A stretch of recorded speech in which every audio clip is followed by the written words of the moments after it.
नमस्ते प्यारे बच्चों, गणित के इस वर्ग में पुनः आप सभी का स्वागत है।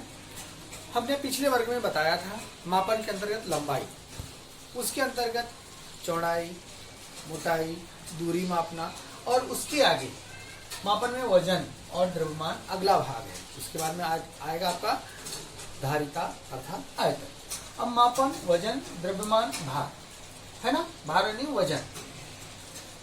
मानक क्या होता है? मानक मापों की सहायता से एक ही वस्तु का वजन कोई भी करे वह समान ही होता है।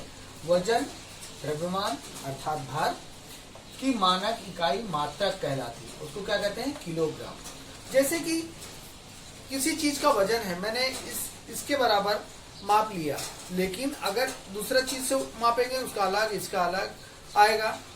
एक मानक के रूप से ग्राम, किलोग्राम से मापेंगे तो कोई भी वस्तु रहेगी उसका समान ही रहेगा। अब जैसे कि मानक की इकाई क्या है? किलोग्राम। अब यहाँ पर ग्राम, 1000 ग्राम बराबर 1 किलोग्राम। 500 ग्राम बराबर जिसे हम लोग बोलते हैं आधा किग्रा, यानी संक्षिप्त की से की, किलो से की, ग्राम से ग्रा, तो आधा किग्रा अर्थात आधा किलोग्राम पढ़ते हैं हम लोग। आधा किलोग्राम, आधा किलो को इसको भिन्न रूप में 1/2 पढ़ते हैं। 250 ग्राम अर्थात हम लोग बोलते हैं ना पाव किलोग्राम एक चीज दे दियो, तो पाव किलो का मतलब 250 ग्राम अर्थात 1/4। किसका 1/4? 1 किलो का 1/4 भाग, यानी 4 भाग में से 1 भाग। 750 ग्राम अर्थात पौना किलो अर्थात 4 भाग में से 3 भाग, यानी पौन। तो ये हमारे किस तरह से मानक क्या कहता है? कोई भी वस्तु को एक मानक के आधार पर हम बार बार कोई भी अलग अलग वस्तु वजन करेंगे तो उसका वजन वैसा ही होगा। अब वजन करने के हमारे पास साधन तंत्र कौन से पहले के जमाने में थे, आज के जमाने में क्या है, उसके बारे में हम कुछ जानकारी प्राप्त करेंगे। पुस्तक में वजन यानी द्रव्यमान किस तरह से कोई चीज को इस तरह के तराजू का उपयोग करते थे। खिलौने में आप लोग भी बनाते होंगे पुट्ठे का तराजू।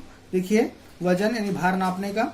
अब यहाँ पर हम क्या क्या सामान खरीदते हैं? गेहूं, चावल, शक्कर, दाल, ये अनाज खरीदने के लिए हम किलोग्राम या ग्राम का उपयोग करते हैं, ठीक है ना। अब उसके आगे अब किस तरह से वजन मापने का, अभी नई तकनीक के अंतर्गत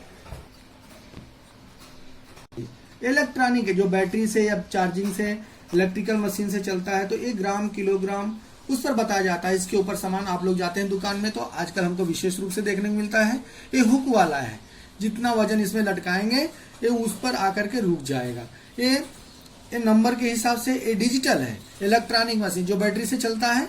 इसमें लटकाएंगे, फटाफट इसके अंदर नंबर आते जाते हैं। अब ये देखिए, अब यहाँ पर इसमें सामान रख दिया, कितना वजन है, यहाँ पर नंबर आ जाता है जैसे यहाँ पर बताया गया है। देख लीजिए, यहाँ पर सामान रखा, बता दिया यहाँ पर। अब कटोरी के अनुसार जैसे भी कोई पात्र रहता है, पात्र इस सोना चांदी के व्यापारी जो होते हैं, सोनार लोग, इसके इस तरह से इस तराजू का उपयोग करते हैं। अधिक भार वाला जो रहता है उसका उपयोग इस तरह से करते हैं।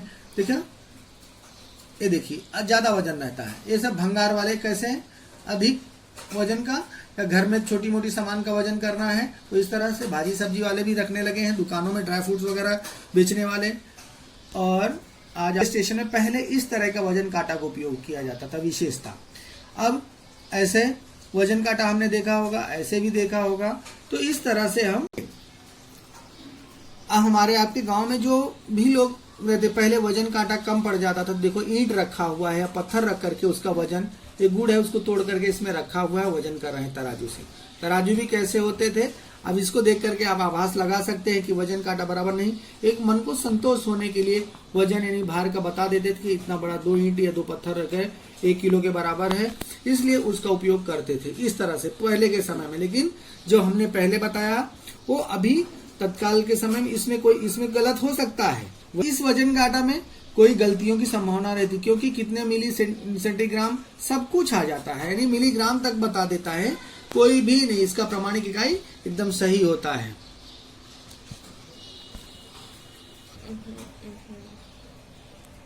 वस्तु का नाम, जैसे दी गई वस्तु का वजन 1 किलोग्राम है या कम है, अधिक, इसका अनुमान कैसे पता लगाएंगे? उसका दुकान में जाकर इसकी सही जांच करना। जैसे वस्तु का नमक की पुड़िया, गुड़ की बड़ी डली, 50 बिस्किट, 5 कटोरी शक्कर। अनुमानित वजन 1 किलोग्राम। अब उससे कम है, ज्यादा है, मानक प्राप्त द्वारा। अब ये चीज को हम कैसे लेके जाएंगे, हम अंदाज लगा के अपना इसमें लिख देंगे। एक गुड़ की बली आधा किलो है, पौना किलो है, 50 बिस्किट 100 ग्राम का है, 5 कटोरी शक्कर 1 किलोग्राम है, नमक की पुड़िया पौना किलोग्राम है या 1 किलोग्राम है। तो उसको मानक यानी प्रामाणिक रूप से कैसे होगा, जब हम बनिया की दुकान में जाएंगे, जहां से हम सामान लाते हैं, उसके वजन कांटा से चेक करेंगे, तब उसको हम यहाँ पर लिख सकते हैं। नमक की पुड़िया 1 किलोग्राम, गुड़ की बड़ी डाली 1 किलोग्राम, 50 बिस्किट 100 ग्राम, 5 कटोरी शक्कर 1 किलोग्राम। इस तरह से वजन करके हम प्रामाणिक रूप से लिख सकते हैं। 1 किलोग्राम के माप तथा तराजू की सहायता से निम्नलिखित वजन करने वाले चावल, गेहूं, ज्वार तौले। जैसे 2 किलोग्राम है, 5 किलोग्राम है, 3 किलोग्राम है, आधा किलोग्राम है, इस तरह से।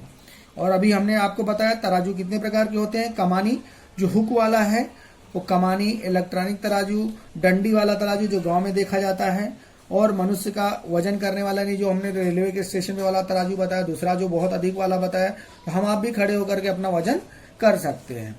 तो भार अर्थात वजन यानी द्रव्यमान का माप किस तरह से करना है, एक प्रामाणिक इकाई ग्राम किलोग्राम के माध्यम से इसकी जानकारी आप प्राप्त किए हैं। और इससे संबंधित आपका यह गृह कार्य रहेगा। अपने घर की वस्तुओं को अनुमान करिए, ये चीज कितने वजन की है, 2 साबुन की बट्टी या गुड़ की बड़ी डाली या बिस्किट। और आपके अगल बगल में कोई बनिया का दुकान होगा, किराने की दुकान होगी, वहां पर जाकर वजन करके उसका प्रामाणिक मानक आपको लिखना है। और यह लाते होंगे तो भी बोल सकते हैं, आप लोग सामान लाने जाते हो, 1 किलो आटा लाए, दाल लाए, चलो रुको। तो आप लोग जब दुकान में जाते हैं, मम्मी कोई सामान लाने या पापा कोई सामान लाने, शक्कर है, नमक है, तेल है, या वजन करके लाने के लिए जो बोला, तेल जो है माप के लिए, लेकिन वजन बोले आधा किलो तेल हो या पाव किलो तेल हो, तो वजन किस तरह से करना है। आप जब किराने की दुकान में जाते हैं और देखते हैं किस तरह से वजन करना है, तो इसका अभ्यास आप लोग को अच्छे से करना है, जानकारी अच्छे से प्राप्त करना है। यहाँ तक कि दुकान वाले से जानकारी लेते रहना है, कितना ग्राम हुआ, कितना किलो हुआ, कितना पाव किलो में कितने ग्राम होता है, उससे आपकी भी जानकारी होगी और आपको इसका भविष्य में फायदा मिलेगा। तो वजन किस तरह से करना है अर्थात द्रव्यमान की प्राप्ति कैसे करनी है, वो आपको इस पाठ के गणित के इस पाठ के माध्यम से जानकारी प्राप्त हुई। अब यह आपका द्रव्यमान अर्थात भार का जो है भाग यहीं पर समाप्त करते हैं और पुनः फिर अगले वर्ग में मिलते हैं। किसके लिए, आयतन अर्थात धारिता, हाँ, मानक मापन के तीसरी इकाई में पहुंचने के लिए। तो फिर मिलते हैं अगले वर्ग में, तब तक के लिए धन्यवाद।